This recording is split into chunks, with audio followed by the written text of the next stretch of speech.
冰冷机械的声音突然在众人脑海中炸响，所有人竟都被强制拉入了惊悚游戏。副本死亡公寓猝不及防开启，没想到第一个登场的竟是吃人的恐怖老头。夜幕低垂，月光惨淡地洒落在眼前这座破旧不堪的公寓楼上，空气中弥漫着诡异阴森的雾气，让人不寒而栗。人群中，高阳紧紧皱起眉头，这该死的惊悚游戏终究还是找上了他，但他脸上并没有绝望，反而带着一丝兴奋。自从穿越到这个世界，他就知道惊悚游戏的存在，甚至跃跃欲试。没想到这一等竟等到了22岁才被选中。他身上还穿着那件亮眼的黄色外卖员工服，手里提着的外卖，这单恐怕是永远无法准时送达了。高阳索性给顾客留言：“你的骑手正在与鬼怪对线。”便大快朵颐起来，毕竟体力不足，如何好好活下去？与此同时，现实世界的直播间弹幕炸裂：“死亡公寓，新手副本，不知道这些菜鸟能撑多久。”还有那个外卖小哥，竟然偷吃别人的外卖，亚麻呆住了，哈哈，不知道是哪位倒霉蛋的外卖，只能饿肚子了。你们瞧，那边那个妹子还躺在地上呢，等会儿跑都来不及了。直播间中议论纷纷，都想看这群新人会怎么死。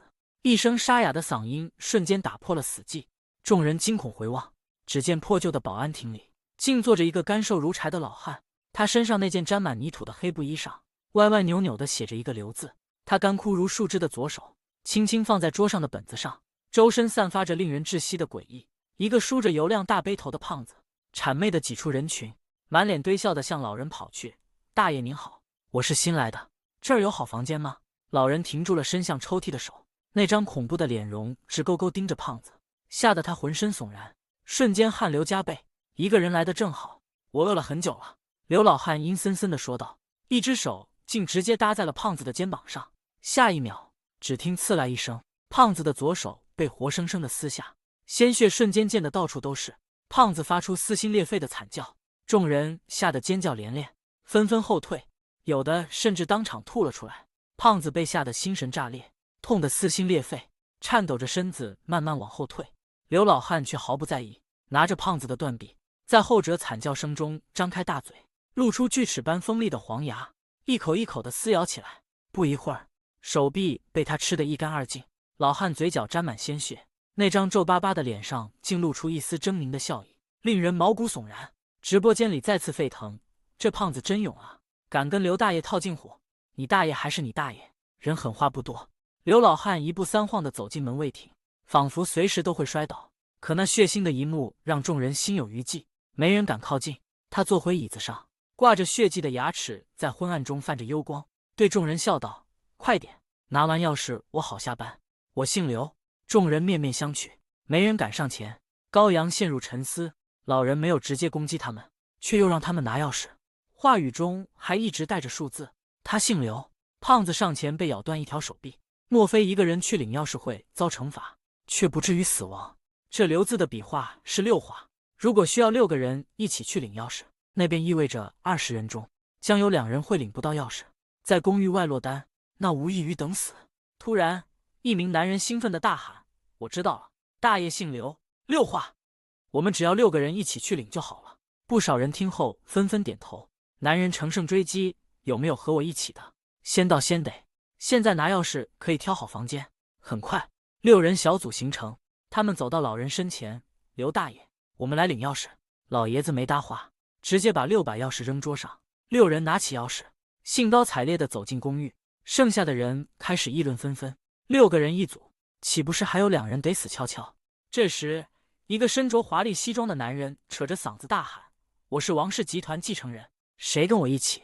出去后给他500万。”王龙瑞，京城王家大少爷，身份背景强大，500万的诱惑对这些贫民窟里的人来说是致命的。可就在这时，一阵香风袭来，一个御姐般的女人脚踏流星从人群中走出，气质竟比大姐大还大姐大，雪柳皮肤晶莹白皙，眼明如星，嘴唇似樱桃般光润。她瞥了高阳一眼，笑道：“你小子还挺上道，知道跟着姐姐有肉吃。”高阳愣住了，这女人也太自以为是了吧，可被这样的美女保护，他乐意至极，默默地走到了她身旁：“臭婊子，敢跟本少爷作对，你是胸大无脑吧？你们几个把他扒光，我要他跪下唱征服。”王龙瑞恼羞成怒地指挥手下：“一个女人竟被5名壮汉围堵，她纤细的身影对比下显得如此渺小。然而，她面对的并非普通流氓，而是惊悚世界里凶残跋扈的恶势力打手。谁曾想，看似柔弱的她，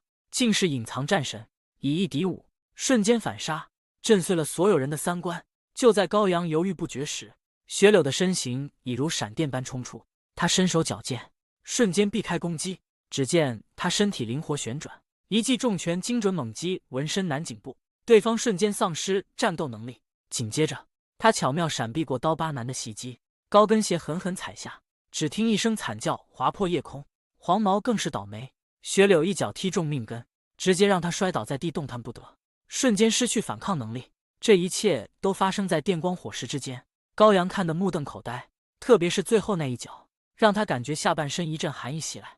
王龙瑞眼见手下如此不堪一击，气得七窍生烟，却没发现危险正悄然降临。雪柳悄无声息地走到他身边，下一秒，一记狠辣的断子绝孙脚直接将他踢飞。就是你让本小姐给你跪下来唱征服？雪柳居高临下，声音冰冷如刀。眼看雪柳如此强大，剩下的人纷纷走上前来，争相想要投靠他，能得到本小姐的庇护，可是你们前世修来的福分。不过我也不是什么人都收的。一个头发油腻的男人大声嘲讽断臂的胖子，让胖子有心上前理论，却又胆怯后退。雪柳直接点名刘喜涛，毫不留情地让他退出，直言团队不需要他这种人。刘喜涛竟还自大的辩解，称自己强壮，比那些废物强多了。雪柳怒火渐起，直接下了逐客令：我选人不仅看实力，你可以走了，我不想再说第二遍。刘喜涛一句话得罪了所有人，众人目光不善地看向他，雪柳则果断带队前往门卫亭。来到门卫亭，雪柳顺利拿到钥匙，钥匙尾端隐约露出数字102。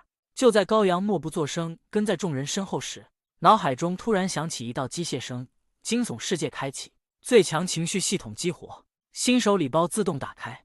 高阳竟获得神技鬼物之眼，能够洞悉鬼怪信息，系统还能通过生物对宿主的情绪波动收取情绪值，兑换鬼币进行抽奖和购买商品。高阳打开个人面板，查看自己的初始属性，对鬼物之眼惊叹不已，这简直是游戏外挂。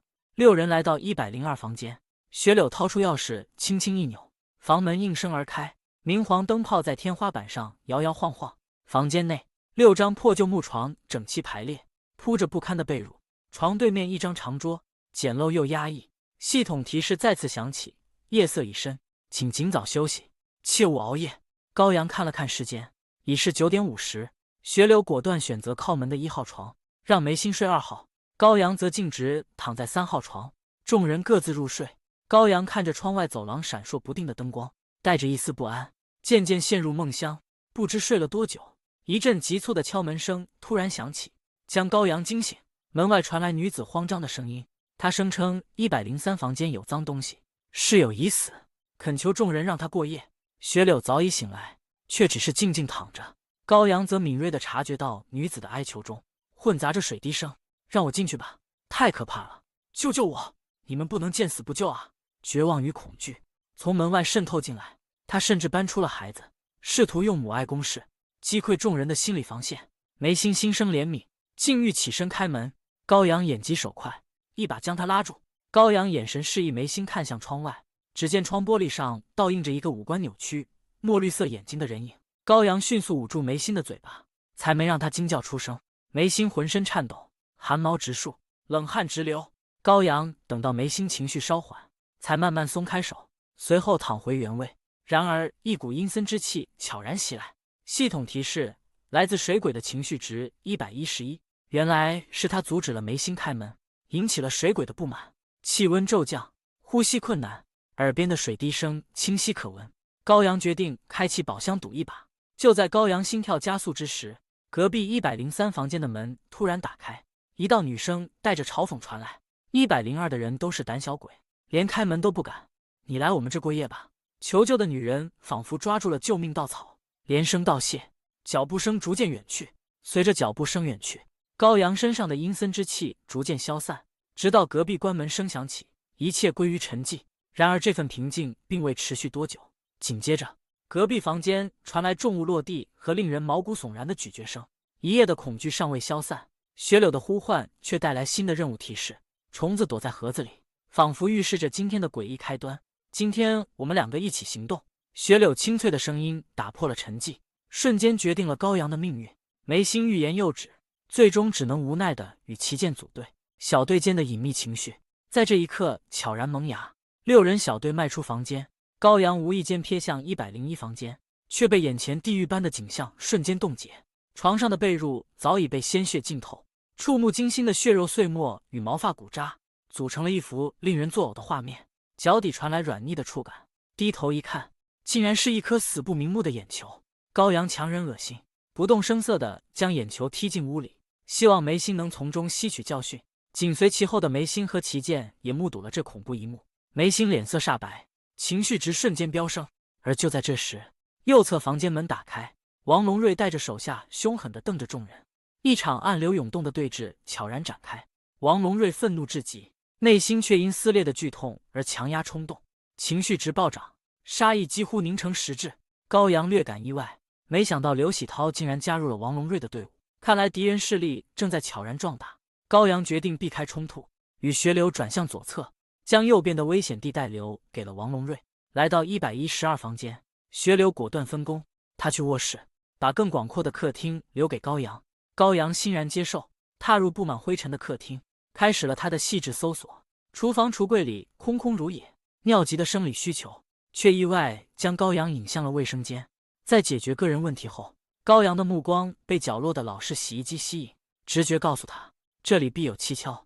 他打开洗衣机盖，一个10乘10剩10厘米的纸盒赫然出现，竟是一个食物盲盒。高阳将其收入背包，转身之际，脚下再次传来异物感，竟是一双散发着恶臭的神奇拖鞋。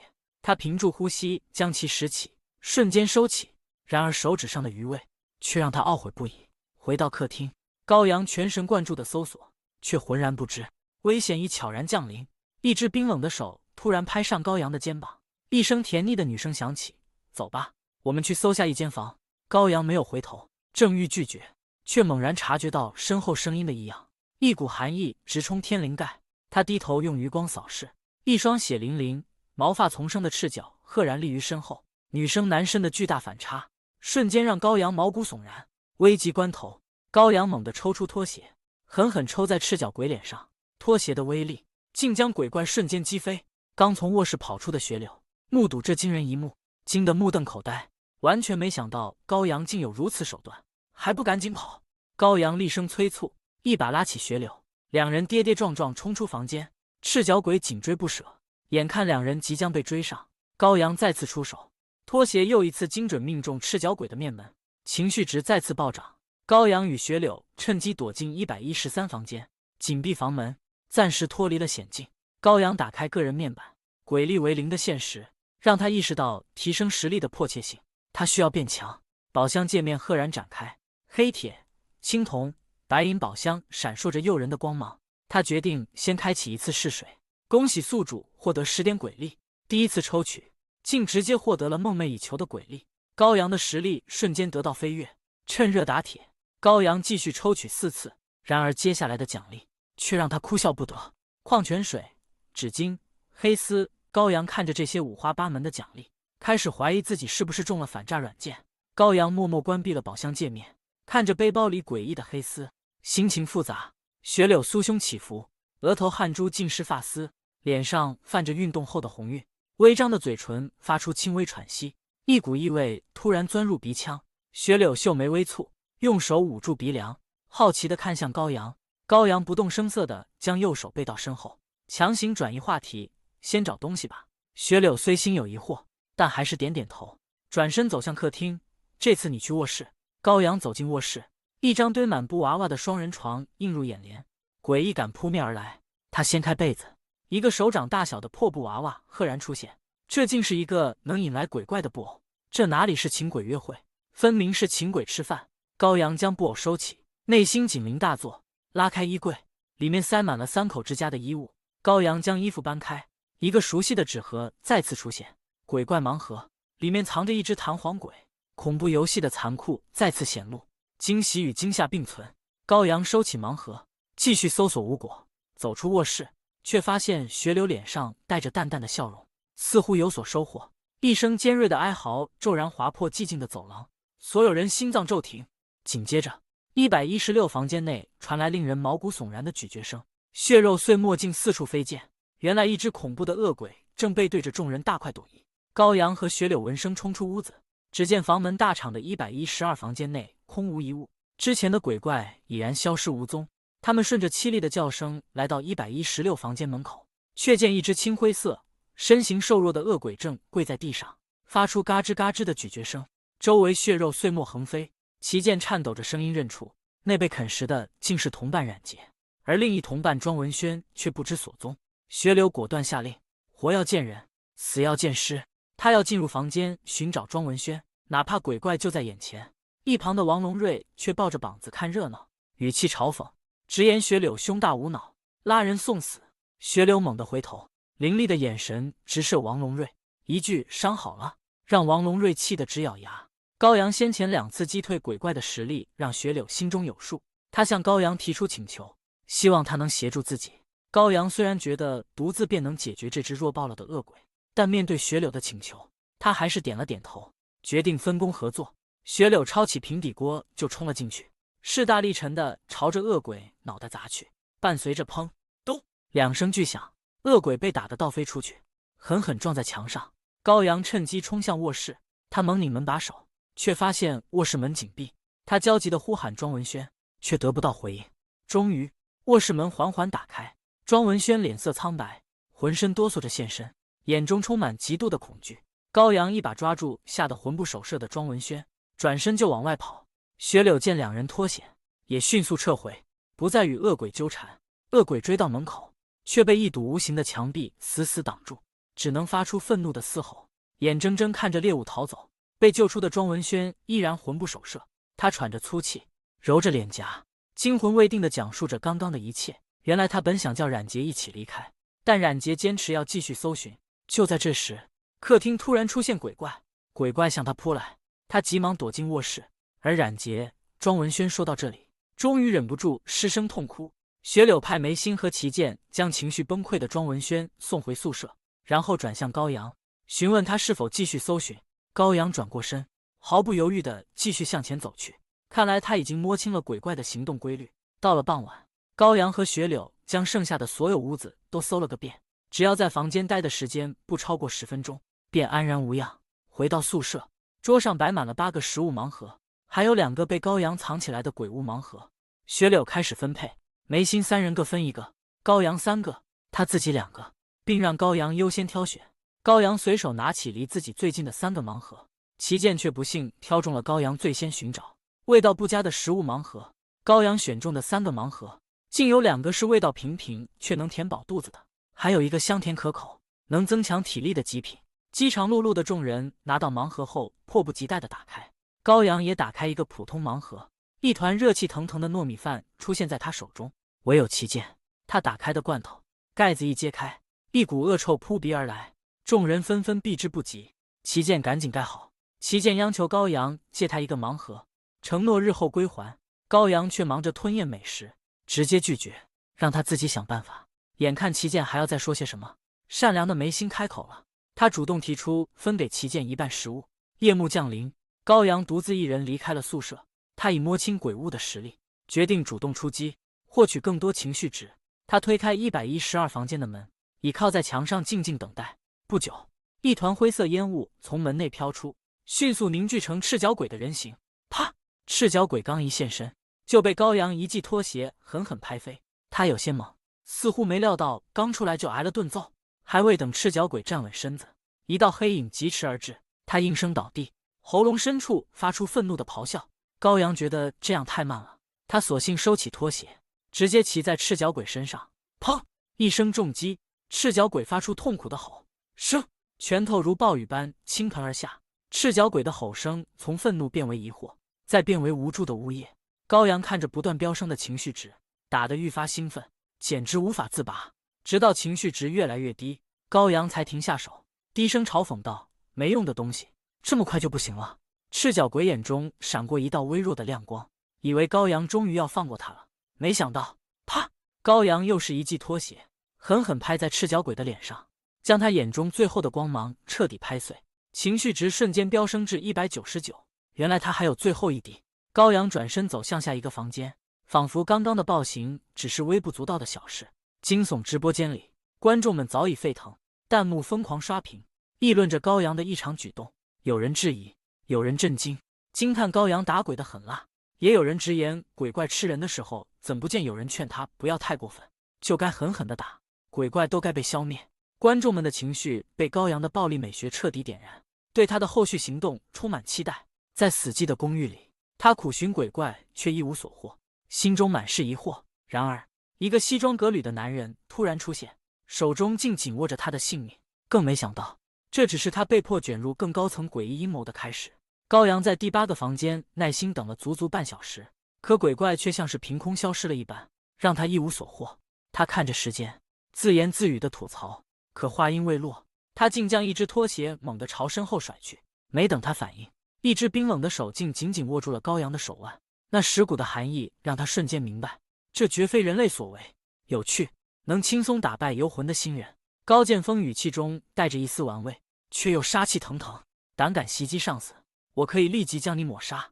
高剑锋的威胁让高阳心中一凛，他立刻在脑海中唤出系统，他心急如焚地打开个人面板，希望从中找到一线生机。他将情绪值全部用于10连抽，可结果却让他大失所望。青铜宝箱中，他意外获得了保命的替身符和攻击利器板砖，这让他的信心稍稍恢复。就在高阳研究物品时，高剑锋却冷不丁地抛出了一个交易：只要你肯帮我办一件事，我倒是愿意放你一马。高阳面无表情地回应：什么事？高剑锋却冷笑一声，一股刺骨的寒意瞬间蔓延高阳全身。我已在你体内留下了印记，若是你敢玩弄手段，只需我心念一动，你便会全身炸裂而亡。高剑锋瞬间消失在眼前。高阳揉着冻僵的手腕，苦涩一笑：我还没说答应呢，可惜我没得选。雪柳见高阳归来，三人瞬间投来好奇的目光，紧紧盯着他，让他感到有些不自在。高阳佯装轻松地冲他们一笑：我脸上沾了啥脏东西吗？试图缓解尴尬。众人摇头，各自回到床上。雪柳却转过头去，冲高阳没好气地骂了一句：滚，你少自恋。雪柳带着其余2人走出房间，临走前又命令高阳守着宿舍，尽显大姐头风范。高阳躺在床上，回想着这几天经历的生死瞬间，心中充满了对未来的不安。他渐渐陷入梦乡，等待着未知的一天降临。第2天清晨，刺耳的提示应将高阳从睡梦中惊醒。系统宣布他们已成为公寓工作人员，维护公寓和谐，到公寓楼门口集合，等待分配任务。这突如其来的指令让不少人脸色大变，不安在人群中蔓延。高阳在人群中看到了一个熟悉的身影，高剑锋。他瞳孔猛地一缩，心中警铃大作。高剑锋冷漠地伸出手指，在人群中点了4下，语气冰冷地分配任务：你们4个把走廊的卫生给我打扫干净。接着他又挑出3人打扫楼梯，最后目光落到高阳身上，冷冷地说：剩下你们2个去将楼道的垃圾倒了。他告知众人工作服和工具在仓储间，随即扫视一圈，见没人答话，便厉声喝道：很好，那就都去工作吧。高剑锋话音刚落，高阳脑海中就响起了系统提示：倒垃圾任务。他并未多想，径直前往仓储间。仓储间内，衣物如同垃圾般随意堆积，工具胡乱丢弃。高阳只取了一件外套和一双手套，穿戴完毕，他一路来到了3楼。楼梯口2个巨大的垃圾桶映入眼帘，垃圾一出，恶臭扑鼻。更令人作呕的是，垃圾中竟夹杂着血肉组织。高阳感到一阵毛骨悚然，有鬼力在身。高阳轻轻松松的一手拎着一个垃圾桶，缓缓走下楼梯。当他抵达垃圾收集房时，却发现房间内4个角落各有一个空池子，没有任何标识，让他陷入困惑。就在高阳思索之际，贺山拖着一个垃圾桶走了进来，毫不犹豫地将垃圾倒入了左侧的池子。刺啦！一道黑影毫无征兆地闪现到贺山身前，一口咬掉了他的一条手臂。过了2秒，贺山才反应过来，发出凄厉的惨叫声，捂着断臂倒在地上，鲜血喷涌而出。黑影贪婪地啃噬着贺山的手臂，口中含糊不清的警告：快把垃圾捡回来重新分类。垃圾鬼吞噬完手臂，却未立即离去，反而贪婪地盯着高阳，威胁道：要是还站着不动，我会对你进行惩罚。高阳并未慌乱，他注意到鹤山倒入的塑料瓶正在溶解，而其他物品却保持原状，瞬间明白了垃圾分类的玄机。生死一瞬，高阳果断从桶里拿出塑料瓶，精准地扔进了那个正确的池子里。空荡荡的袖袍触目惊心，鹤山的理智已然崩溃，他竟然将断臂的痛苦尽数归咎于眼前这个男人。现在他要高阳付出代价，否则便要鱼死网破。面对鹤山的怒火，高阳只是冷冷扫了一眼，眼神中尽是漠然，根本不屑回应。被这无视彻底激怒，鹤山用仅存的右手猛地推向高阳，满腔怨恨爆发：“我的手臂是你害的！”高阳猛然发力，将鹤山狠狠甩在地上，毫不留情地戳穿他的谎言：“你的手臂是你自己作死，去找真正吞了他的人。”鹤山怒火中烧，却无力反驳。断臂之痛和实力悬殊让他只能坐地成口舌之快，满心憋屈。两人的争吵声却引来了真正的威胁。垃圾鬼一张脸阴沉的可怕，咧嘴发出刺耳的笑声：“嘿嘿，不分类就惩罚。”垃圾鬼的诡异身法让高阳明白硬碰硬绝无胜算。他心中盘算着，除非动用那张珍贵的替身符，否则必死无疑。高阳佯装寻找垃圾池，悄无声息地绕到垃圾鬼身后，手中赫然出现一块板砖，杀机凛然，抓住垃圾鬼不备之际，高阳猛地挥动板砖，狠狠砸向他的后脑。这一击几乎是100%的成功率。高阳绕到正面查看，发现垃圾鬼正捂着额头，低头晃动，瞬间了然，成功了。高阳拖着散发恶臭的垃圾桶，随意走到一个分裂池旁，毫不犹豫地将里面的东西一股脑倒了进去。地上的鹤山看着高阳的举动，脸上浮现狞笑，嘲讽道：“哈哈，你个傻子，我就是这么丢了一条手臂的。”高阳置若罔闻，全神贯注地观察着分裂池的反应，他的眼中只有解谜的渴望。很快，池中的剩菜剩饭瞬间化为虚影。高阳心中一动，瞬间明白了，这就是厨余垃圾池。趁垃圾鬼尚未完全清醒，高阳迅速将池中未分解的垃圾再次捧回垃圾桶，一切仿佛从未发生。鹤山呆呆看着高阳的测试，震惊之余，艰难地拖着自己的垃圾桶，也蹒跚着走了过来。就在鹤山将最后一袋厨余垃圾丢入池中的瞬间，垃圾鬼猛地晃了晃头，带着宿醉般的眩晕清醒过来。垃圾鬼扫视着房间里的两人，阴恻恻地质问：“刚刚谁打了我？说。”高阳镇定自若地回头，装作无辜：“啊，我一直在清理垃圾啊。”仿佛一切都与他无关。垃圾鬼走到垃圾桶前，发现里面的厨余垃圾竟已消失，他的疑惑与怒气交织。鹤山看着近在咫尺的垃圾鬼，脑海中浮现手臂被撕扯的恐怖画面，吓得站立不稳，冷汗直流。垃圾鬼摸着隐隐作痛的脑袋，最终在两人垃圾桶里发现不少垃圾不翼而飞，再次发出警告：“快点分类，别让我看见你们偷懒。”高阳拖着垃圾桶，悄无声息地来到离垃圾鬼最远的池边，回头给鹤山递去一个意味深长的眼神。鹤山虽然断了一条手臂，智商却不减，他警惕地凑到高阳身边，充满戒备：“你又想干嘛？不会又要我一条手臂吧？”高阳深知鹤山的莽撞，不可能让他做掩护。如今只剩2个池子未测，一半的生机，他必须再搏一次。高阳提出以身犯险，让鹤山测试剩下的池子。鹤山却满脸质疑，恐惧萦绕心头：“你不会想害死我吧？”高阳用下巴点了点垃圾鬼的方向，语气平静却坚定：“我过去挑衅他，怎么害你？给个痛快话吧。”鹤山深思熟虑，明白这是唯一的生机，与其坐以待毙，不如让高阳去冒险。他最终拉住了自己的垃圾桶，做出了选择。高阳看着鹤山的小动作，心领神会，他活动了一下手脚，毅然转身，再次走向愤怒的垃圾鬼。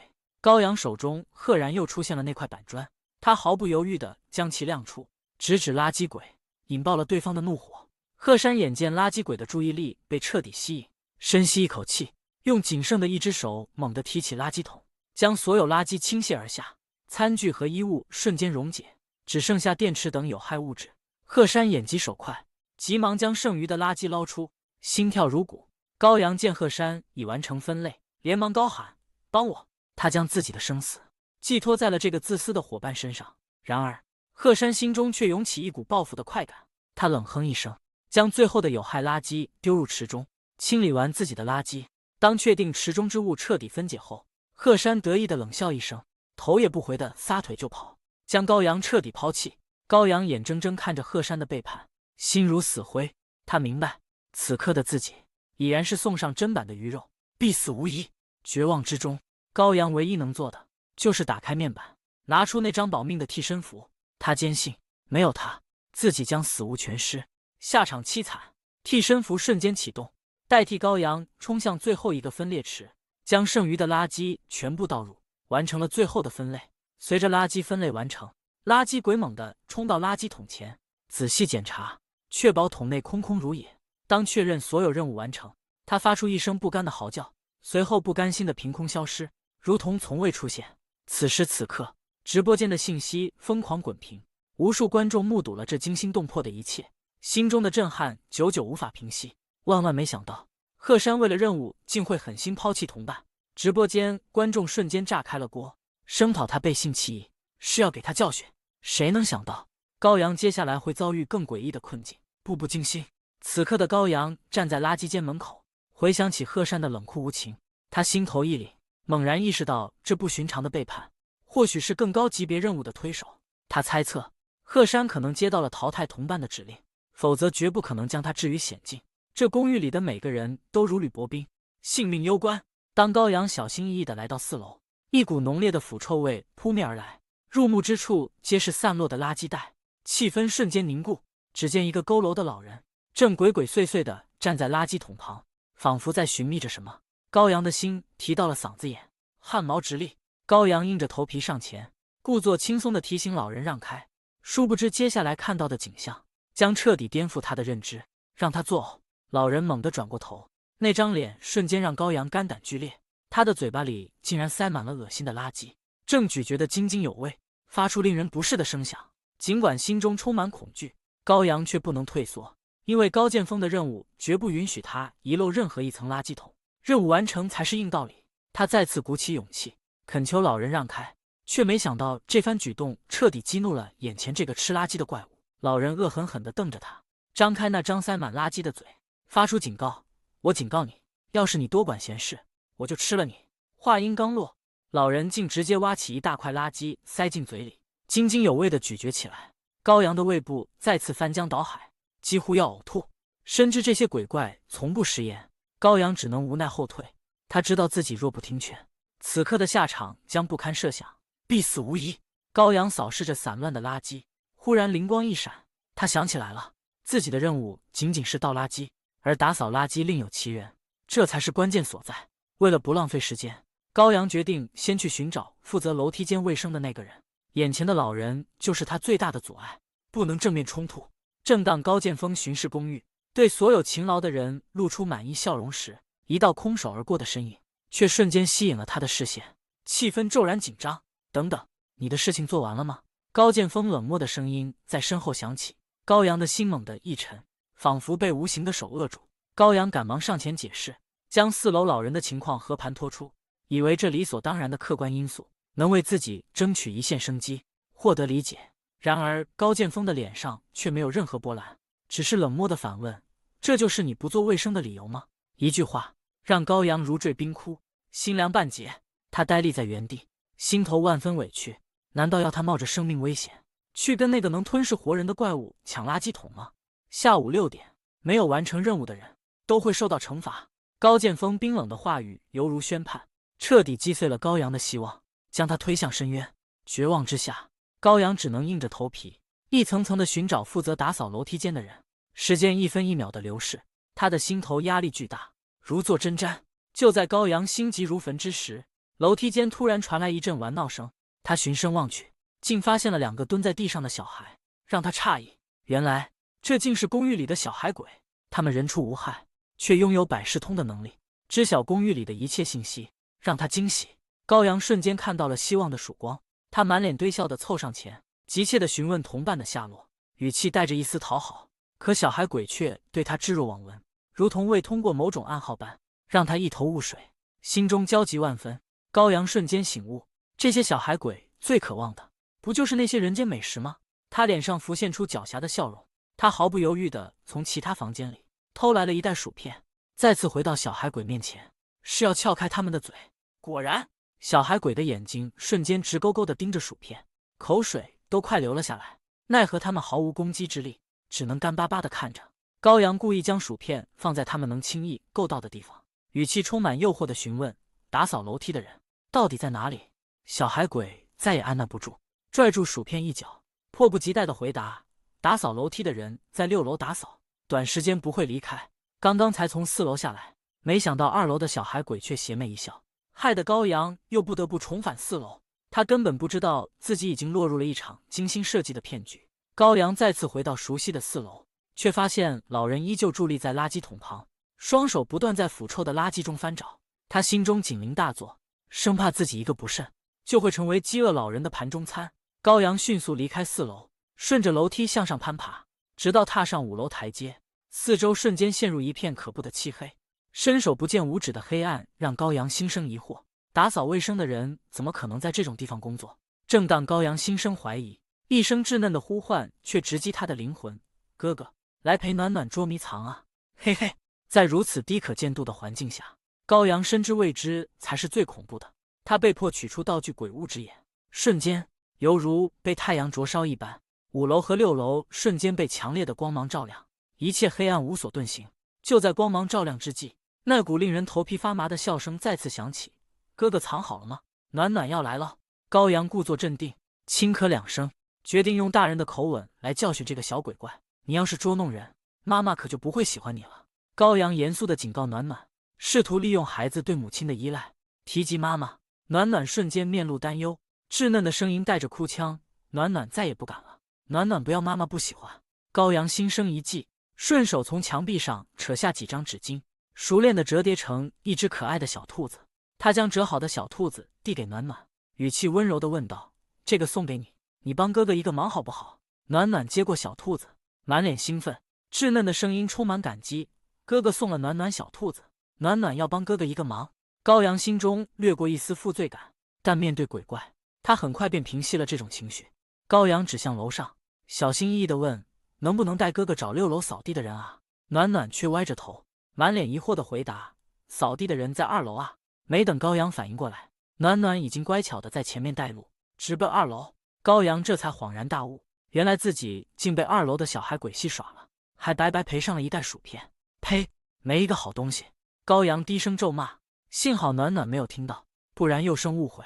很快，暖暖带着高阳来到2楼，雪白的小手指指向角落的房间：“扫地的人在那。”高阳对暖暖的话深信不疑，因为2楼的小孩鬼早已消失得无影无踪，仿佛预知他会来寻仇。高阳顺着走廊来到房间，一眼便看见雪柳穿着保洁服，正在里面辛勤的扫地。雪柳也满脸惊讶地打量着高阳，他疑惑地问：“你怎么在这？”高阳无奈地叹了口气，苦笑着说：“别提了，碰见一个麻烦。”他探头看了看房间，确认没有垃圾后，急忙拽住雪柳的手腕：“4楼的垃圾桶急切需要你的帮忙，我的工作进行不了。”雪柳用力甩开高阳的手，语气不悦：“你要干嘛？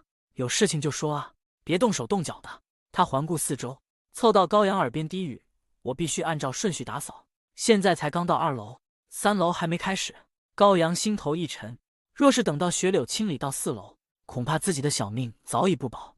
突然，雪柳想起什么，眼神带着质疑地看向高阳：“你是怎么找到我的？”高阳让开身子，指向楼梯间：“我在5楼遇见一个小女孩，让她带我来的。”雪柳探头望去，楼梯间空无一人，鬼怪的神出鬼没，让他无从查证。高阳见雪柳不信，干脆抱怨起来：“本来我在2楼就能找到你，结果被那俩小孩鬼骗去了6楼。”雪柳这才相信高阳，原来他也曾见过那2个小孩鬼，只是忙着打扫，没在意去想。眼看雪柳无法协助，高阳的脸上写满了愁容。这该死的任务好像在针对我。他心中美梦破碎，面对无法改变的规则，任务的难度陡然上升。高阳已上4楼，雪柳竟还在2楼苦苦挣扎。他本应完成任务，却被一个神秘的垃圾制造怪死死困住。就在这时，那个垃圾制造怪竟提着扫帚，当着他们的面将一大袋垃圾直接推下楼梯间。雪柳满脸委屈，他不是偷懒，而是被2楼那个垃圾制造怪给拖住了。只见那妇女旁若无人的再次将一大袋垃圾推向楼梯间。高阳看着他的脸皮都有些佩服。高阳不着痕迹的低声询问雪柳：“这房间面积就这么点，哪来这么多垃圾？”雪柳满脸苦涩的摇了摇头，这怪异的妇女尽可能是从垃圾桶里捡回来的瓶瓶罐罐。高阳闻言，双眼瞬间发亮。这对于雪柳是灾难，对他来说却是绝妙的机遇。他不动声色地对雪柳使了个眼色，神秘兮兮的暗示：“你知道吗？4楼的垃圾桶里有很多好东西啊！”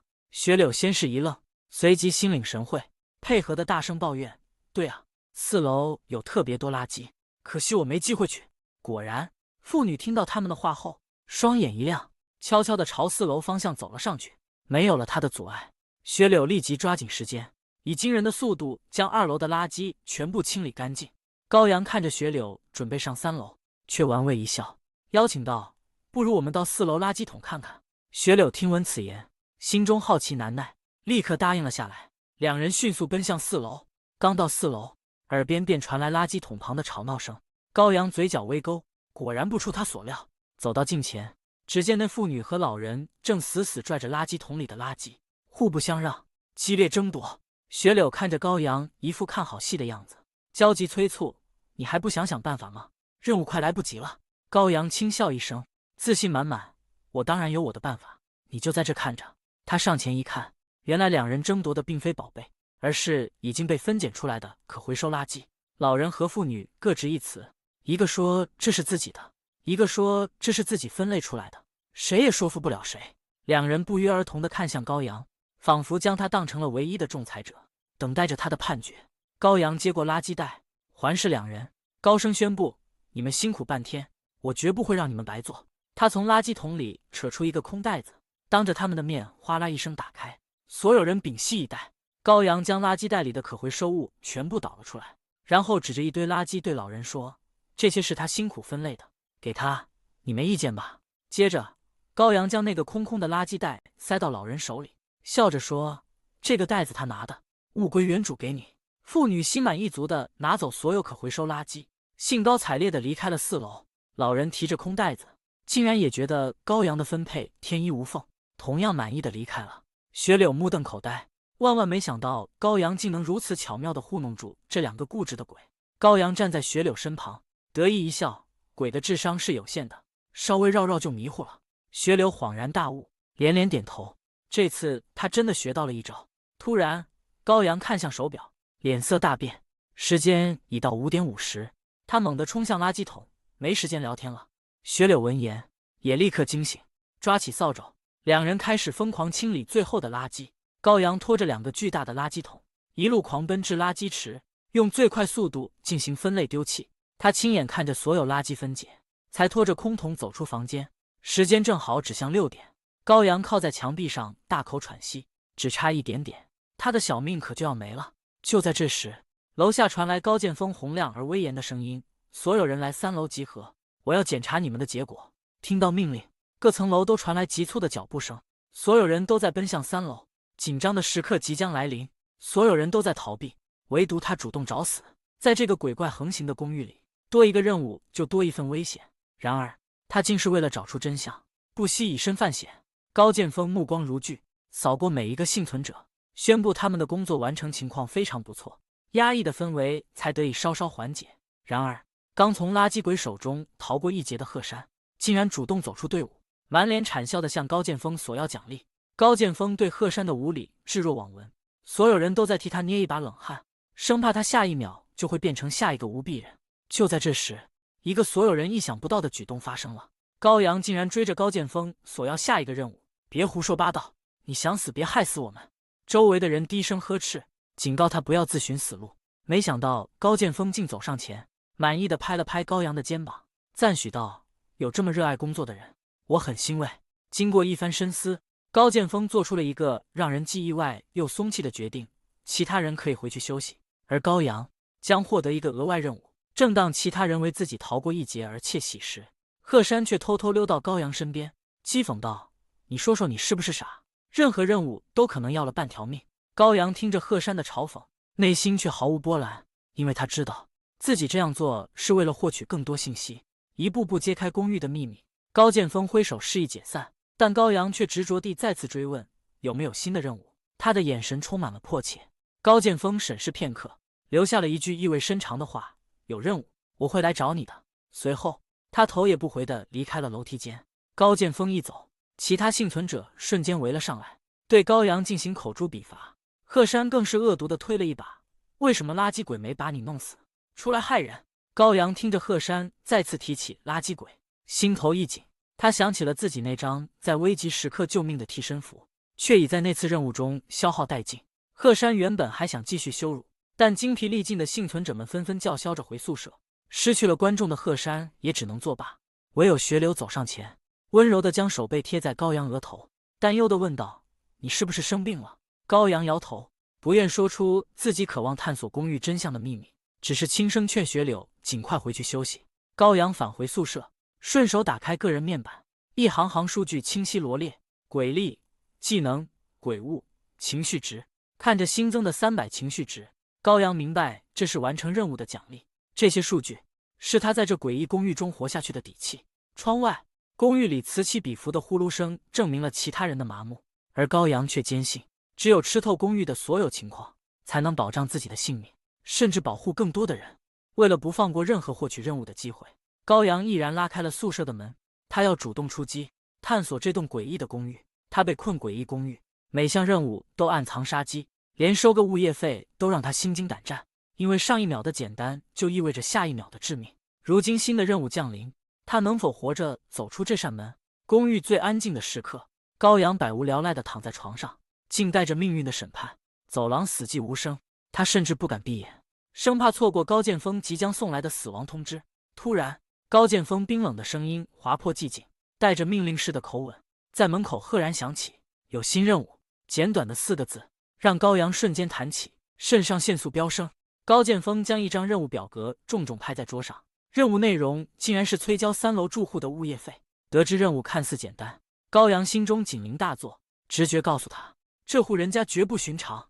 早已失去天真的他深知，越是轻松的任务，越可能意味着致命的陷阱。高剑锋交代完任务，转身便要离去，似乎不愿多费口舌。然而高阳却猛然冲上前，毅然决然地拦住了他的去路。高剑锋略带困惑地审视着高阳，仿佛在质疑他的勇气：“你这是什么意思？”高阳尴尬地挠了挠头，却语气坚定地请求：“能不能给我一些3楼住户的信息？”他明白，这次的通知任务绝非表面那么简单，一步不慎便可能万劫不复。高剑锋沉吟片刻，认为高阳的要求合情合理，便指向前方，示意他一同前往。话音未落，他已迈步走出房间，仿佛迫不及待要去取得那户人家的资料。高阳紧随其后，双眼警惕地扫视着四周。公寓中的诡异无处不在，随时可能带来皮肉之苦。很快，两人抵达了3楼中间的管理室，这里似乎是存放着所有秘密的地方。高剑锋指着门口，面色严峻地警告高阳：“你就在门口，不要进来，否则后果自负。”高阳看着高剑锋认真的神情，清楚他绝不是在开玩笑，一步都不敢越雷池。他知道，若胆敢往前一步，高剑锋定会给他一个难忘的教训。3楼是他的任务区，光线充足，高阳正好趁机观察周围，搜寻任何可疑线索。仅仅几分钟后，高剑锋走出管理室，语气罕见的柔和：“你先回房间，我找到资料给你送过去。”高阳见他表情严肃，心领神会，应声后便回到了自己的宿舍。半小时后，高剑锋拿着一本记录本匆匆赶来。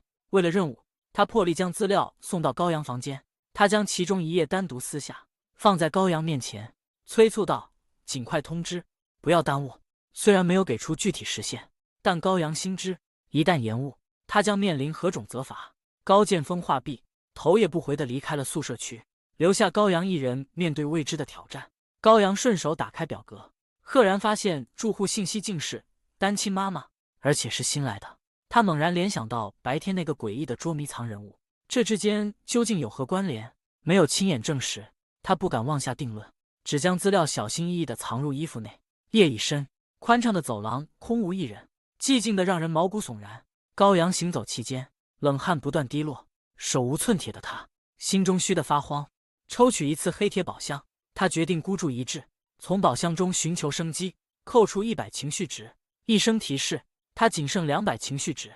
恭喜宿主获得3片面包。高阳呆愣地看着手中的面包，简直难以置信，100情绪值竟然只换来3片面包，他简直欲哭无泪。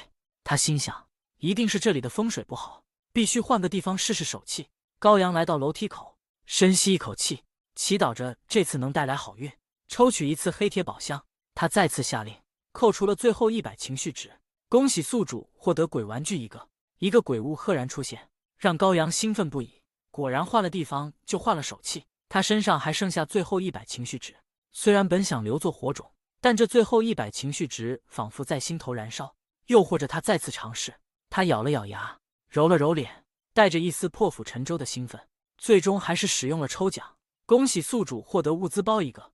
一个迷彩色的背包惊喜地出现在他面前，包里竟有面包、矿泉水、自热米饭，甚至还有一个微弱的手电筒。虽然没有趁手的防身武器，但他已经做好了所有能做的准备，硬着头皮也要完成任务。3楼管理室大门紧锁，高剑锋已经不在，他只能独自面对未知的危险。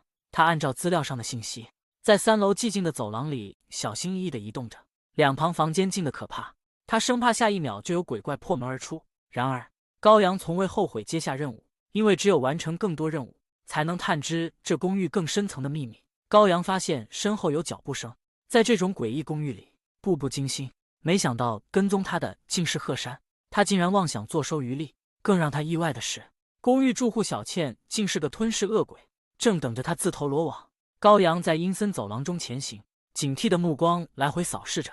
他知道，在这栋鬼楼里，任何风吹草动都可能致命。突然，身后传来一阵轻微的脚步声，高阳心头一紧，冷汗瞬间冒出。他不动声色地瞥了一眼，竟然是鹤山鬼鬼祟祟地躲在墙角跟踪自己。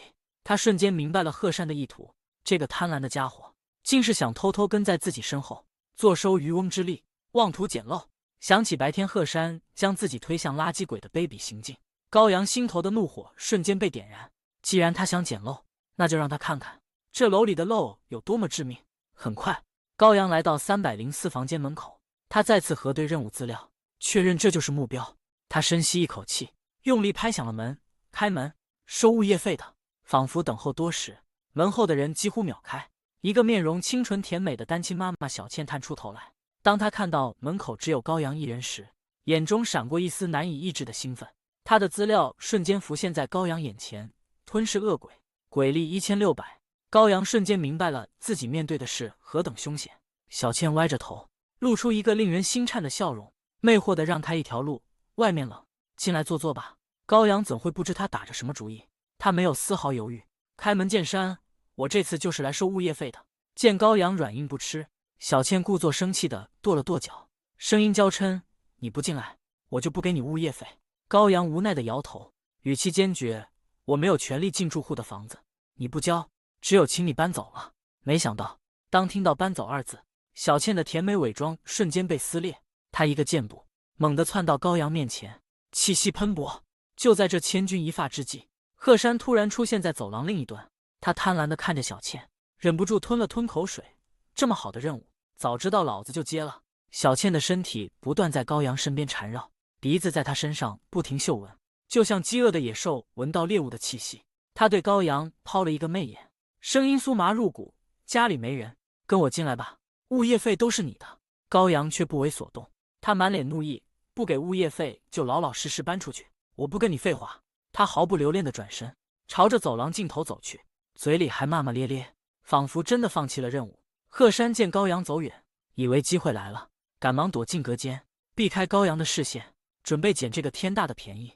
高阳却没走远，他径直来到楼梯间，悄然躲在角落，探出半个脑袋。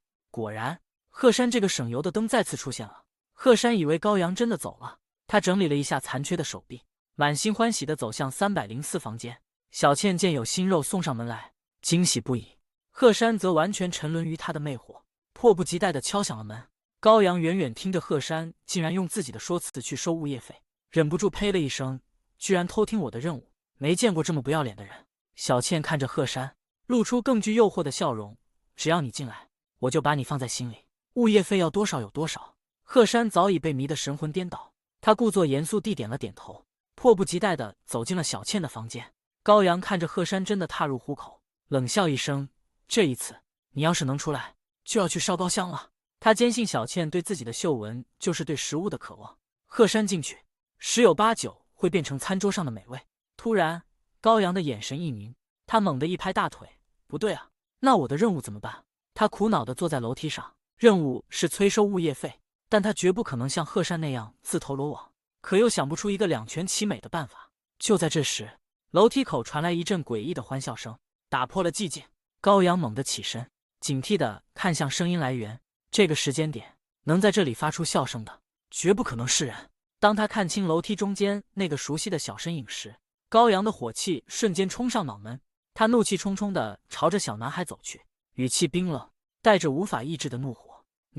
你骗了我一包薯片。公寓走廊里，一个天真的小男孩笑容诡异，竟邀请高阳玩一场攸关生死的游戏。高阳怒火中烧，索要被抢走的薯片，却意外收到了一份特殊的礼物。谁能想到，这看似普通的纸鹤，竟然藏着逃离这栋死亡公寓的惊天秘密。高阳压下怒火，主动走向小男孩，内心盘算着如何从诡异的孩童身上榨取更多线索。小男孩见高阳生气，竟乖巧地从衣服里掏出一只纸鹤，塞到高阳手中，语气充满暗示。高阳接过纸鹤，感到它沉甸甸的，仿佛承载着不为人知的秘密。他立刻走到一旁，小心翼翼地展开。高阳不确定小男孩是否会因此生气，他悄悄回头瞥了一眼，发现小男孩正自顾自地玩耍，才放下心来细读纸鹤上的内容。原来这竟是公寓的隐藏通关规则，找到高剑锋的秘密，拿到车票，在凌晨12点乘坐13路车离开。高阳看完规则，内心却涌起一阵寒意。高剑锋可是公寓的主宰，挖掘他的秘密无异于虎口拔牙。他清楚，一旦高剑锋发现自己拥有这份规则，一定会想方设法将自己永远留在这栋公寓里。想到这里，高阳立刻将纸鹤小心翼翼地塞入口袋，又用力拍了拍，生怕它掉落出去。高阳再次走向小男孩，打算套取更多信息。然而小男孩却突然收起了玩具，拉住了他的手。小男孩用天真无邪的语气央求：哥哥，我找不到回家的路了，你能带我回家吗？高阳被这突如其来的请求愣在原地。公寓里的任务危机重重，他根本不敢轻易带回这个来历不明的小男孩。见高阳半天没有回应，小男孩晃了晃他的手臂，轻声说出自己的家门号：我家不远，就在304房间。304。高阳猛地看向3楼，心中隐约觉得这可能就是完成任务的关键线索。高阳拉着小男孩来到304房间门口，他转身对小男孩说：到你家了。自己敲门，房间内一片死寂。高阳回想起鹤山已经进去20分钟，心里涌起不祥预感，他无法判断里面究竟发生了什么。很快，小男孩主动拍响了房门，门被不耐烦地拉开。小倩赫然出现在高阳面前，她嘴唇嫣红如血，手臂上竟沾染着血迹。高阳瞬间明白了，鹤山恐怕已经遇害了。为了自保，高阳绝口不提鹤山，只是指了指身边的小男孩，语气平静地对小倩说：把他送回来了。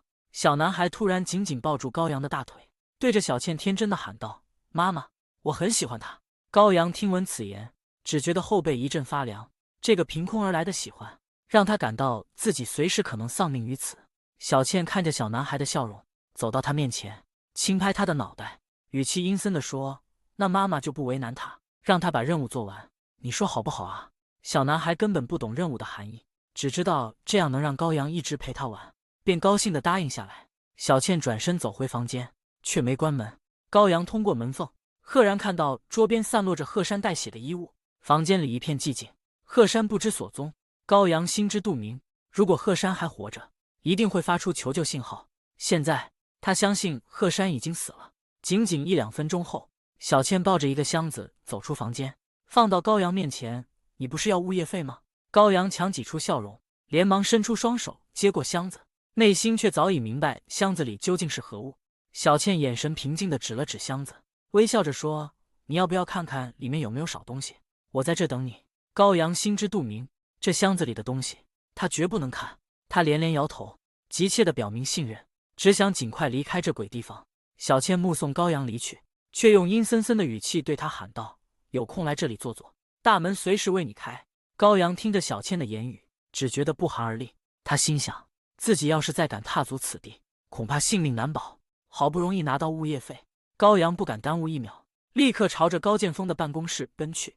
此时高剑锋正悠哉地坐在办公室里，根本不相信高阳能活着带回物业费。突然，高阳的身影从窗外一闪而过，高剑锋以为自己眼花，揉了揉眼睛，直到高阳从正门进来，高剑锋才不得不相信，他居然真的没死。他快步上前，语气带着一丝难以置信：“物业费有没有催到？”高阳用下巴点了点怀里的箱子，平淡的回答：“他说物业费都在里面，我不能看里面的东西，所以我送来了。”直到现在，高阳都没有打开箱子看一眼，这已成为他在死亡公寓里唯一的禁忌。高剑锋将箱子端到桌上，低头检查，高阳则乖乖地站在一旁，等待着结果。没过多久，高剑锋猛地抬头，满脸震惊地看向高阳：“你不但拿到了完整的物业费，居然还活着回来了，你到底是怎么做到的？”高阳带着秘密来到高剑锋面前，面对贺山的死亡，他守口如瓶，却偏偏对3楼的单亲妈妈小倩异常关心。高剑锋一句多关照，让高阳心头一震，他以为自己已踏入小倩的陷阱。明明知道贺山的死因与小倩有关，可高阳就是不愿透露半点。高剑锋也看穿了他的隐瞒。任务结束，高剑锋示意他回去休息，高阳却猛地追问：“你这有没有他更多的信息？”高剑锋听着高阳对小倩的执着，瞬间明白了什么，眼神变得深邃而复杂。他沉吟片刻，语气意味深长地说：“以后多关照一下那对母子吧。”这句话让高阳心头狂跳。高剑锋分明是误以为他已经到过小倩的房间，知道里面藏着秘密，眼看着套不出更多信息，高阳只好无奈地回到宿舍。高剑锋的秘密让他更加警惕。宿舍里鼾声阵阵，忙碌一天的人们终于沉入梦乡，唯独高阳躺在床上，脑海中画面不断闪现。那个箱子里的东西，小倩话里有话的承诺，一切都指向一个诡异的真相。果不其然，仅仅2-3个小时，贺山的死讯就传遍了整个宿舍区，所有人都知道他死了。高阳对此毫不意外，因为他早就知道贺山死在了哪里。他闭上眼就能看见小倩房间里那件带血的衣服。此时直播间里更是炸开了锅，各种猜测和阴谋论甚嚣尘上。高阳与那些人的想法不谋而合，贺山的尸体很可能已经变成物业费。就在高阳沉思之际，敲门声忽然响起，门外赫然站着雪柳，他神色紧张，满脸忧虑。高阳笑着招呼他进来，雪柳却带着小心翼翼的试探，直接发问：“昨天好像只有你们2个人有矛盾，你知道贺山去了什么地方吗？”雪柳的质问让高阳心头一紧，他面上却带着诧异反问：“你怀疑我把他杀了？”雪柳连连摆手，急忙解释，语气却仍旧带着一丝怀疑：“不是，我是觉得你们2个人昨天有矛盾，你应该知道。”尽管他亲眼目睹了贺山的血衣，高阳却深知不能泄露分毫，他装作无辜的摇头否认。而且你们都知道，我昨天有额外的任务。高阳巧妙地将话题引开，利用自己的特殊任务打消雪柳的疑虑。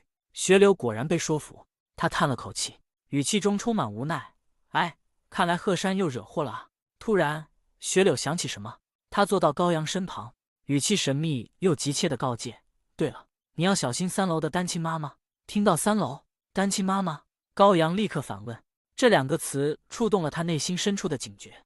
雪柳赶紧解释，语气愈发紧张：“据我所知，这几天有3个男人进了他的房间，现在都没有出来。刚刚有一个人打算过去看看，现在也失踪了。”雪柳补充道，透露出更多令人不寒而栗的信息。4个男人有去无回，高阳心里明镜似的，小倩极有可能已经把他们都吃了。他故作好奇，打量着雪柳问道：“你们没有任务，为什么要去招惹他？”雪柳满脸通红，支支吾吾的回应，显然是为了满足好奇心而冒险。此刻的高阳对那些好奇心早已消散，不管发生了多么惊天动地的事情，他都决定装作不知。可一下少了4个人，他觉得物业经理难辞其咎，这样下去只会让任务越来越难。高阳突然看向雪柳，提议道：“不如我们去物业办公室看看，最好能反映一下这件事情。”雪柳看着高阳义愤填膺的样子，突然察觉到一丝不对劲，他试探地问道：“你昨天的任务是什么？”高阳无奈地耸了耸肩，带着意味深长的笑容：“不能告诉你。”他身负高剑锋和小男孩的双重秘密任务，必须接近高剑锋，以便伺机挖掘真相。他深知此事越少人知道越安全。很快，高阳和雪柳从宿舍区出来，2人并肩走向物业经理的办公室，脚步声在寂静的走廊里回荡。然而还没等他们敲门，办公室里就传来高剑锋低沉的电话声，神秘而模糊，让2人瞬间止步。公寓死亡人数激增，高剑锋却冷漠的可怕。他明知304房间危机重重，竟将众人推向血肉餐桌，任由鬼怪生吞活剥同伴。高阳最终只能向诡异孩童求助，只为揭开一个致命秘密。然而他的手还未触及门扉，高阳却猛地拉住了他，示意他噤声。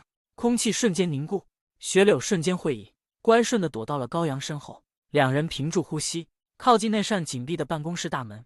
门内，一个充满无奈的声音响起：“第一天就被你们弄死了4个人，你们能不能不要闹了？”高阳心头一震，没想到高剑锋竟早已知晓304房间的惨剧，而且似乎与小倩母子有着千丝万缕的联系。虽然心中已有所猜测，但在死亡公寓里没有十足的把握，任何轻率的言语都可能招致杀身之祸。当室内再次陷入沉寂，高阳回过头，眼神示意雪柳去敲门，毕竟他偷听已久，谁知道高剑锋会不会有所察觉。此时由雪柳出面，或许能避免一些不必要的怀疑。门内的高剑锋像是闪电般拉开大门，锐利的目光瞬间锁定他们两人，沉声质问：“你们刚刚听见了什么？”高阳和雪柳对视一眼，心照不宣地摇了摇头，装作一无所知。高剑锋见状，让开了一个身位，示意他们进办公室。高阳心中暗松一口气，这里不是304房间，他可以放下戒备，坦然走近。高剑锋再次审视两人，语气冷淡：“你们来找我有什么事？”高阳感受到高剑锋的目光，有些尴尬地主动开口。他小心翼翼地提起304房间失踪的玩家，希望高剑锋能透露些什么。然而高剑锋早已知晓一切，他只是不耐烦地挥了挥手，示意他们离开，似乎根本不想谈论此事。高阳和雪柳明白再纠缠下去也无济于事，甚至可能引来高剑锋的惩罚，于是两人决定识趣离开。就在他们即将走出办公室之际，高剑锋的声音再次响起，带着不容置疑的命令：“等等！”6点30，在食堂吃饭。高阳看了一眼时间，发现距离就餐时间已不远，这意味着所有人都会被召集到食堂。两人快步赶往食堂，不出所料，其他玩家也陆续到来，气氛愈发紧张凝重。然而，当一盆盆食物被端上桌时，高阳只觉得胃里翻江倒海，那根本不是人能吃的东西。高阳捂着肚子，急中生智地找了个借口：“我这2天闹肚子，最好还是不要吃东西。”雪柳见状也跟着附和。两人心中都清楚，这是鬼怪的陷阱，绝不能碰那些血肉。高阳从背包里拿出饼干，旁若无人地吃了起来。此举给了其他玩家灵感，他们纷纷拿出自带的食物。鬼怪们似乎并不在意玩家们没有吃桌上的食物，他们自顾自地享用着他们的美餐，并没有邀请众人分享。本以为鬼怪们吃饱便会离开，谁知其中一只鬼怪却突然指着一名玩家，打破了平静。桌子上剩下了那么多，不能浪费了。你来陪我们吃一点点吧。那男人被鬼怪选中，满脸苦涩与绝望。他万万没想到自己会成为今天的幸运儿。他摇摇晃晃地走到餐桌旁，血肉的腥臭味令他作呕，脑袋摇得像拨浪鼓，根本无法下咽。雪柳看着男人顽强抵抗鬼怪，忍不住低声担忧：“他不会出什么事情吧？”高阳立刻警觉地制止他：“这种时候可不要担心其他人。鬼怪脾气古怪，任何一句不合时宜的言语都可能招致厄运，甚至让鬼怪更换目标。”男人持续的拒绝终于激怒了鬼怪，他猛地张开血盆大口，一口将它吞噬。所有玩家亲眼目睹这一幕，头皮发麻，恐惧瞬间蔓延开来。直播间内也讨论沸腾。随着食堂内的鬼怪离开，高阳立刻对雪柳低语：“我先走了。”雪柳不敢过早离去，只能乖乖留在原地，等待真正安全才能脱身。高阳则没有雪柳那样的顾虑，他径直回到走廊，迫不及待地继续他的调查。刚到楼梯口，他便看见一个小男孩和一个小女孩正在玩耍，神情诡异。高阳心中一动，他记得衣服里的千纸鹤承载着关键信息，或许能从这2个孩子身上得到更多线索。然而，小男孩和小女孩却像没看见他一样，自顾自地沉浸在他们的游戏中。不知过了多久，小女孩突然不耐烦地蹲了下来：“不好玩，我要玩其他的游戏。”她猛地抬起头，发现了站在一旁的高阳，慢悠悠地凑了过来：“你陪我们玩好不好？”高阳脸上挤出笑容，爽快地答应下来，心想这或许是获取信息的绝佳机会。他立刻趁热打铁，提出了自己的条件：“要是我赢了，你们能给我什么啊？”他需要知道赌注，否则没有必要冒险陪这些诡异的孩子玩耍。小女孩认真思索片刻，最终提出了一个诱人的赌注：“我手里面没有东西，要不然你赢了，我告诉你一个秘密吧。”高阳看着小女孩认真的神情，知道她没有撒谎，毫不犹豫地答应下来。一场未知的游戏即将展开。公寓走廊里，一场诡异的捉迷藏高阳倒数50秒，两个神秘的孩子如同幽灵般消失。他万万没想到，这次的游戏不仅关乎胜负，更牵扯出隐藏在公寓深处的惊天秘密。高阳紧闭双眼，不敢回头偷看，生怕被两个小家伙指责作弊。他深知这些孩子不好对付，50个数转瞬即逝。高阳睁开眼，敏锐的目光扫视着空荡的走廊。他知道真正的挑战才刚刚开始。他边走边琢磨，小女孩爱玩这个游戏，肯定藏得隐蔽，而小男孩不情不愿，藏身之处必定拙劣。高阳无奈地看了一眼旁边的隔间，感叹没有规定楼层，整个公寓都成了捉迷藏的战场。就在高阳思索间，余光捕捉到楼梯口闪过一抹熟悉的衣角，他立刻警觉起来。原来小男孩竟玩起了灯下黑，偷偷跟在高阳身后，妄图反制。高阳心生一计，他假装没有发现，故意朝着楼梯口的方向走去，大声自语要换个楼层。果然，小男孩上钩了。高阳假装上楼，迅速躲在墙壁后面，等待着猎物自投罗网。小男孩果然跟着上楼，还没来得及探出脑袋，高阳便鬼魅般出现在他面前，一句哈哈，我找到你了，让小男孩心头一震。小男孩看着高阳杀了个回马枪，心里说不出的憋屈，但无奈游戏规则在前，只能愿赌服输。高阳走到小男孩面前，笑容满面的开始套话，他藏在了什么地方啊？小男孩别过脑袋，斩钉截铁的拒绝出卖同伴，我不知道，你不要问我。高阳见状，凑到小男孩耳边，使出心理战术，你看，我现在把你找到了，你在他那没面子。没想到这番话真的奏效了，小男孩的头垂得更低，显然在高阳的攻势下动摇了。高阳趁热打铁，继续诱导，要是你把他的位置告诉我，那你们都被我找到了，也就没了输赢。果然，小男孩被高阳精准拿捏，他悄悄对高阳招了招手，透露了小女孩的藏身之处。高阳看着小男孩如此精明的选择让他一人前往，避免被小女孩发现出卖，不禁拍了拍他的肩膀，赞许他的小聪明。他顺着楼梯来到7楼，发现这里光线充足，心中一动，预感小女孩真的藏身在此。根据小男孩的提示，高阳径直走向一个角落的盒子，心中惊叹这俩孩子的藏身之法果然不走寻常路。高阳猛地打开盒子，小女孩如同小精灵般嗖的一下窜了出来，落在他面前，眼神带着一丝好奇。小女孩不解地问道，你是怎么找到我的啊？我觉得我的位置很隐蔽了。高阳轻笑一声，语气带着一丝戏谑，我已经找到你了，那我们是不是应该愿赌服输？小女孩心知秘密藏不住了，下意识地将空盒子推向高阳，仿佛在说，秘密就在这里面。她眼神坚定地开口，那我就告诉你一个秘密，我的爸爸是高剑锋。高阳闻言如遭雷击，他震惊地看着小女孩，这个名字让他脑海中一片空白。他从未听说高剑锋有妻子，更别提女儿。这个突如其来的消息彻底颠覆了他的认知。就在这时，小男孩从远处跑来，满脸堆笑的站在小女孩身旁，得意的恭维着高阳的厉害。面对两个孩子故意的奉承，高阳却感到一股莫名的危机感，仿佛他们随时可能对自己下手。他从背包里拿出抽奖得来的糖罐，分给两个孩子2块糖，以此安抚他们，心中对这些糖果的作用感到惊奇。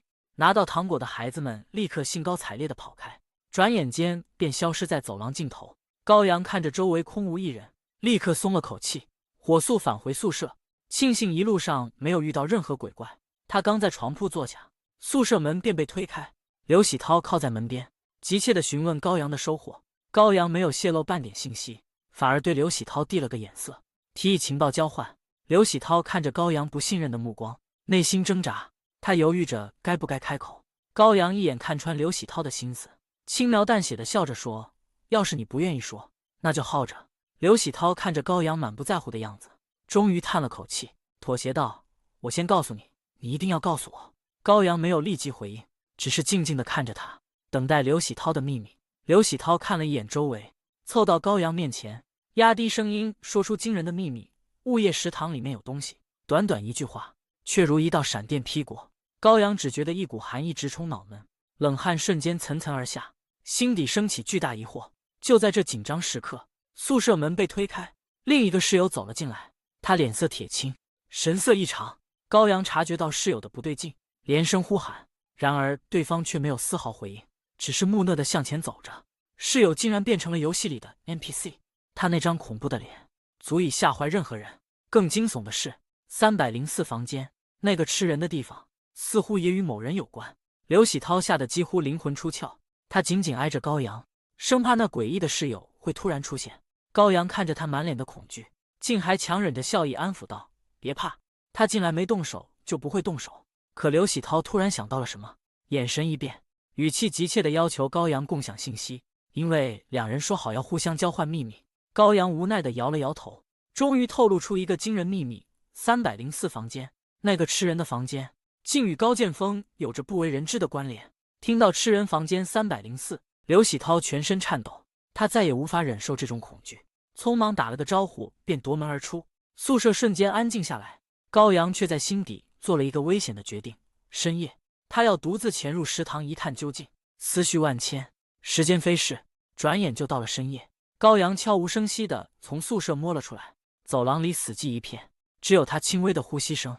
高阳小心翼翼地朝着食堂的方向前行，他终于抵达食堂，却看到一道黑影在黑暗中窜动。高阳瞬间绷紧神经，这定是出来觅食的鬼怪。他深知，一旦与这样的怪物正面碰上，就算不死，也会生不如死。在这死亡公寓里，残疾便意味着死亡。他利用餐桌作为掩护，小心翼翼地摸索着，终于来到了食堂深处的厨房。本以为厨房会安全，没想到垃圾鬼竟在里面疯狂翻找着什么，嘴里还发出模糊的低语，隐约听到没处理完。很快，垃圾鬼离开了眼前的垃圾桶，转向其他地方继续搜寻，给了高阳一丝喘息的机会。高阳立刻冲到垃圾桶前，希望能找到些线索，可里面空空如也，刚燃起的希望瞬间熄灭。突然，他的余光捕捉到桌子底下有一簇头发，食堂里出现头发，这绝不是正常现象。他迅速拿到头发，还没来得及站稳，又看到了头发旁边一张染血的字条。这里绝非查看线索的好地方，谁也不知道鬼怪何时会回来。高阳立即将字条收入囊中，他深知能躲则躲，绝不冒险。拿到关键线索，高阳立刻原路返回，循着食堂通往宿舍的方向疾步走去。本以为走廊里空无一人，却没想到在楼梯口，他竟然和垃圾鬼正面相遇。垃圾鬼的目光瞬间锁定高阳手中的头发，眼中闪烁着贪婪与兴奋，仿佛对其充满了执念。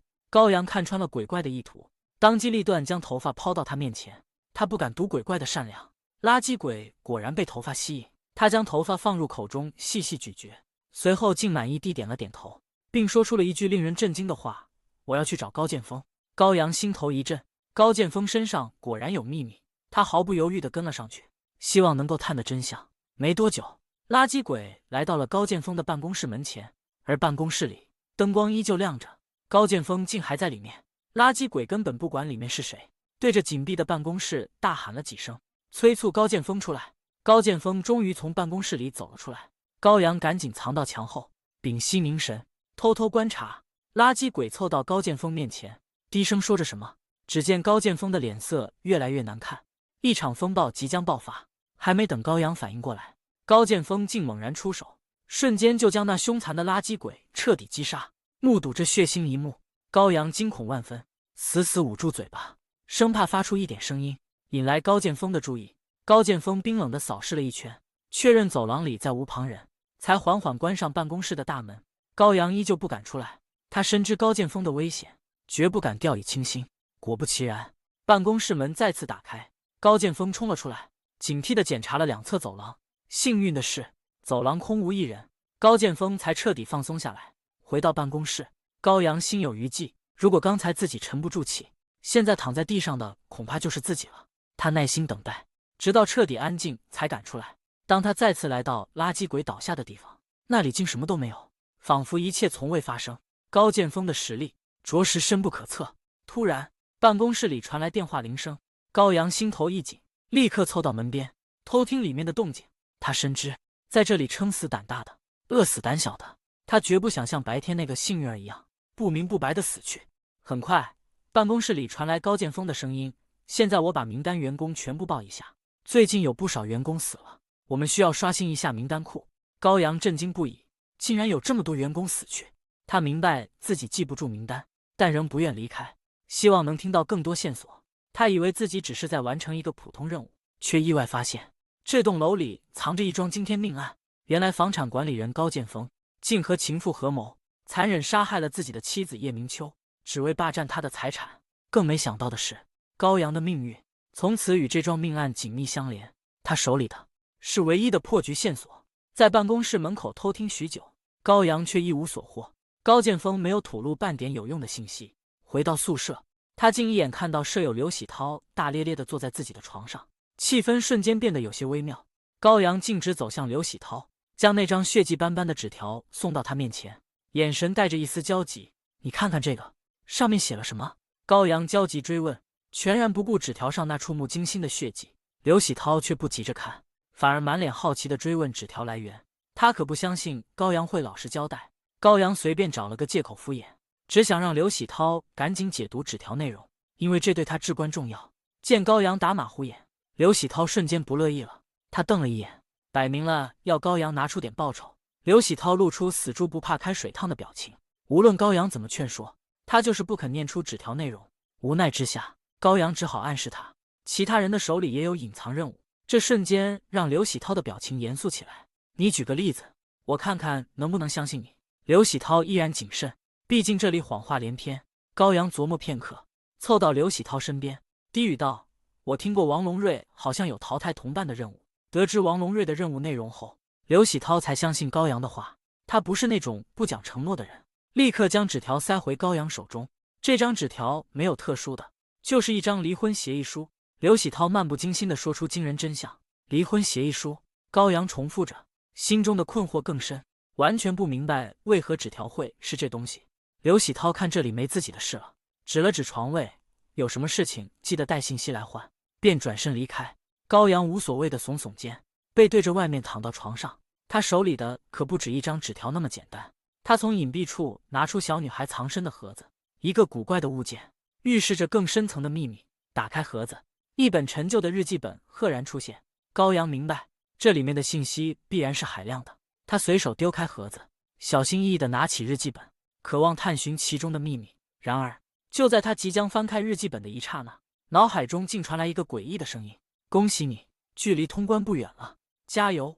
简短一句话，却让他瞬间触碰到了秘密的门槛。高阳哆哆嗦嗦地打开日记本，为了不让刘喜涛发现，他还偷偷回头确认了周围没人。日记内容简短，却信息量巨大。作者竟是高剑锋的妻子叶明秋，他的字迹透露着绝望。骇人听闻的真相浮出水面，高剑锋竟然出轨单亲妈妈孙小倩。高阳瞬间明白，之前偷听到的对话为何不对劲。原来那根本不是普通对话，而是奸情暴露。更炸裂的内容紧随其后，高剑锋和孙小倩为了霸占叶明秋的财产，竟联手将他残忍杀害。原来叶明秋掌握着高剑锋出轨的证据，并将藏有证据的保险箱和金库钥匙藏了起来。高剑锋始终未能找到这些致命证据，而高阳瞬间将这一切与自己的隐藏任务联系起来。高剑锋身上的秘密，不正是保险柜中的证据？若让他知道自己也在找，恐怕死都不知道怎么死的。为避免走漏风声，高阳将日记本藏匿于最隐蔽之处，随后才躺下沉沉睡去。这一夜注定不平静。不知过了多久，宿舍外突然传来阵阵叫喊声。刘喜涛猛地从床上跳起，高阳也随之惊醒。怎么回事？高阳诧异问道。刘喜涛用下巴示意外面，神色凝重：“你要是不想被惩罚，我建议你现在起来，不然你永远别起来了。”刘喜涛的话让高阳脊背发凉。得知高剑锋在门口，高阳火速跳下床，跟着刘喜涛来到门口。队伍里的人已经到齐，气氛压抑。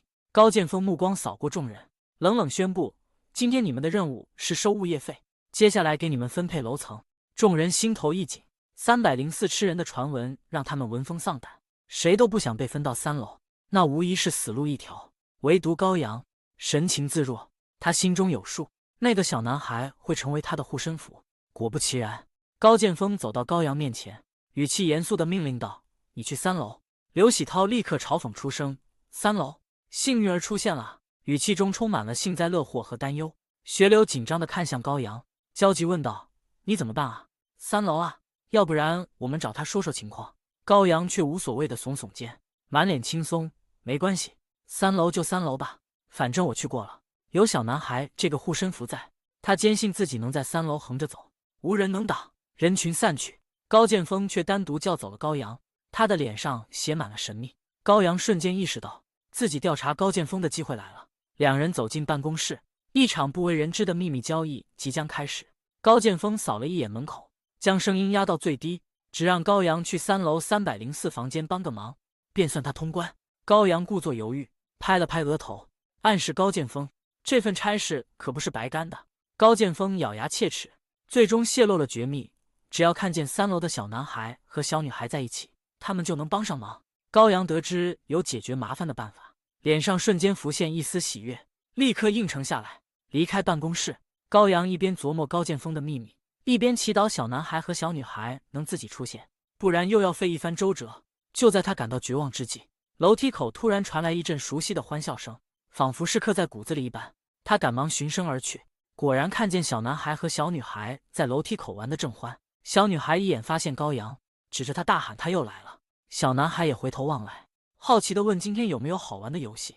高阳没想到两人竟自己送上门来，他迅速拿出笔记本和糖果，提出交易，帮他收取物业费，就有糖吃。2颗糖果瞬间收买了2个孩子的心，他们立刻答应帮高阳收取3楼的物业费。虽然任务有了眉目，但高阳的心思却一直在高剑锋的秘密上。他深知小倩的房间非去不可，他壮着胆子来到304房间门口，深呼吸一口气，咚咚敲响了房门。小倩本以为是送死的人又来了，没想到门口站着的竟是高阳。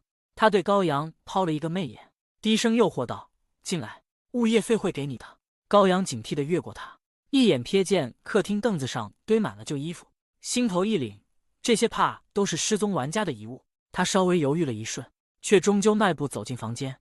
这扇门后隐藏着太多秘密，小倩本以为高阳能经受住考验，谁知他竟和常人无异。一进客厅，他便指着书房，娇声道：“里面有个书柜，我推不动。”高阳满口答应，将所有精神都放在书柜上，大步走进了书房。可就在高阳转身的瞬间，小倩那楚楚可怜的伪装轰然碎裂，再次露出吃人的眼神，满脸带着火热的贪婪。高阳察觉到背后传来的杀意，猛然回头，却发现小倩的目光犹如刀锋般刺来。他立刻抛出高剑锋这3个字，强调自己是受命而来。只见小倩的杀意瞬间收敛，看着小倩变脸如翻书，高阳忍不住在心里赞叹，这演技连影帝都得甘拜下风。书柜被常年压得死死的，高阳使出吃奶的力气才让他挪动了一点点。他憋足一口气，再次猛推，书柜终于发出尖锐的摩擦声，挪动了一大截。高阳回头询问小倩是否满意，小倩走到书柜旁查看，一个足以容纳1个人的空间已然出现。他迫不及待地钻进空隙，对着墙壁拍拍打打，似乎在寻找什么。高阳站在外面，严肃地观察着一切，心中已然明了，小倩找的或许是叶明秋藏匿的金库钥匙或出轨证据。他装作关心，再次提出要帮忙推动书柜，实则想更进一步观察。小倩毫不怀疑，让开位置。高阳再次推动，书柜彻底与墙壁拉开距离。小倩立刻钻入，双手疯狂拍打墙壁，寻找那不存在的暗格。高阳却发现墙壁上的油漆颜色完全一致，根本没有小倩想要的暗格。他走上前，假装关切询问小倩在找什么，并提出可以帮忙，毕竟高剑锋已给了他尚方宝剑。没想到小倩的脾气却越来越暴躁，双手力气越来越大，嘴里反复低吼：“为什么没有？那个贱女人到底藏在哪里了？”眼看小倩隐隐有失控的迹象，高阳心头一紧，下意识从背包里掏出板砖。他可不确定这女人会不会气急败坏，将她生吞活剥。